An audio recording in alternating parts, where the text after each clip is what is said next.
heard many a strange tale over my time, but the strangest one of all comes from right here in the United States. Up in the coast of Maine, there's a river, and at the base of the river, there is an island. That island is Portsmouth Naval Shipyard. Now, when I was just a wee lad, my father was a Navy diver, and we lived in the state of Maine for a number of years while he worked out of Portsmouth Naval Shipyard. We lived in the town of Berwick. Berwick sits right on the river, up the coast from the island of Portsmouth. Now, overlooking the town of Berwick, there is a large stone hill. A stone hill that has several steps that are cut all the way from the bottom to the top. And if you climb the steps all the way to the top of the hill, you will find that there are holes that have been drilled at the top of the stone hill in sort of a grid-like pattern. So we climbed to the top of the hill one day, and we're like, I wonder why these are here.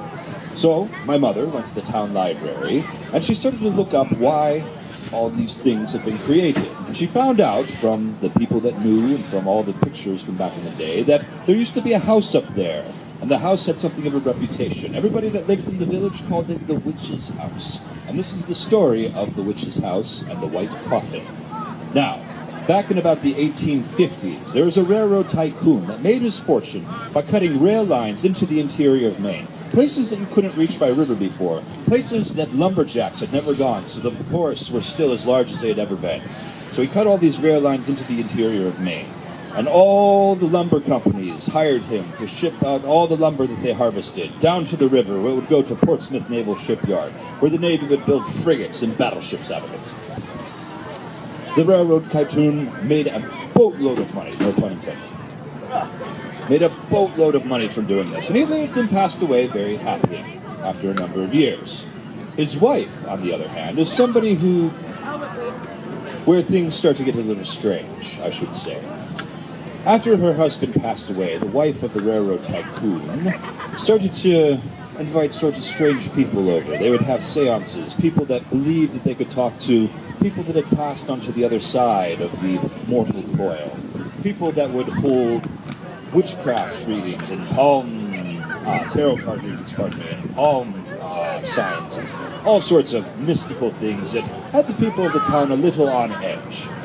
But she lived on top of the hill, she didn't bother anyone. In fact, she never came out of the house. She was something of a recluse. The only way that people knew that she was still there is that people would go up to the house, and sometimes they would see her looking out from one of the curtains. Well, what they started to notice one day is that not everybody who went up to the house came back down. After people started to notice this, they started to keep count. 3 people would go up one day, 1 person would come back. 5 people would go up the next day, 3 people would come back. It was always more would go up than would come back. So people started to wonder, what's going on up there in the house? Where do these people stay? That's not very likely. We have a delivery boy that delivers food up there all the time, and she never orders any more food than she normally does. She can't be keeping guests. But it was none of their business. The people paid it no mind until one day the delivery man from the village went up to the house, and he himself didn't come back. His family was very distraught. They searched for a week through all the forests and all the other areas that he might have delivered to, and the only conclusion they could come to is that he had made a delivery up to the house, but he had not come back. So the sheriff decided that he would conduct an investigation. He would go up to the house, and he would ask the railroad tycoon's wife what had happened to the delivery boy, just to be proper. Now, the sheriff is not a dumb man. People have gone up to the house and have not come back. He's going to take some help with him. So he grabbed himself 2 deputies, and they went to the house. And they went all the way up the stone steps to the front door, and they knocked on the front door, and the front door opened. But there was nobody there. This was very strange. So they poked their head into the house, and they said, "Hello, ma'am, this is the sheriff, and I've got 2 deputies here. We just needed to ask you some questions." But there was nobody in the first floor of the house, so they stepped in. And as they started to walk through the first story of the house, they noticed something very strange. The house was completely empty. There was no furniture in the rooms. There were no carpets on the floor. There were no pictures on the wall. The only 2 signs that the place was inhabited was that there were curtains on the window, and there was a thick trail that had been dragged through the dust, almost as if somebody had taken a hallway carpet and dragged it behind them for some reason. So they searched through the first story of the house, and they couldn't find anything. So they walked up the steps to the second story of the house, this large mansion that had been built by a very rich man. He started to search the second story, and the second story was as empty as the first story. They walked down a very long hallway. There was 8 rooms, 4 on each side. They looked into every single room, and in every single room they found nothing. So, the only place that was left to look in this large house was at the room at the top of the tower that sat on the corner of the house. So they walked up the stairs to the top of the tower, and they looked in that room. And there was nothing in that room either, except for a corner closet. So, just to be thorough, to say that they had searched every nook and cranny, they opened the door to the closet. And standing upright in that closet was a white coffin. Now this was very strange. Who leaves a white coffin standing in their closet like that? So the men started to back away slowly from this white coffin. This was something that they didn't want to investigate anymore. And as they backed away from the coffin started to slide across the floor toward them as fast as they were backing away.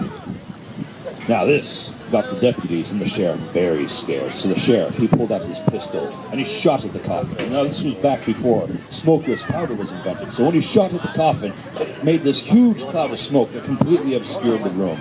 And he shouted at his deputies, "Meet me at the bottom of the stairs." So he went clapping down the stairs all the way to the bottom, and he waited there for his deputies. And he could hear them coming down.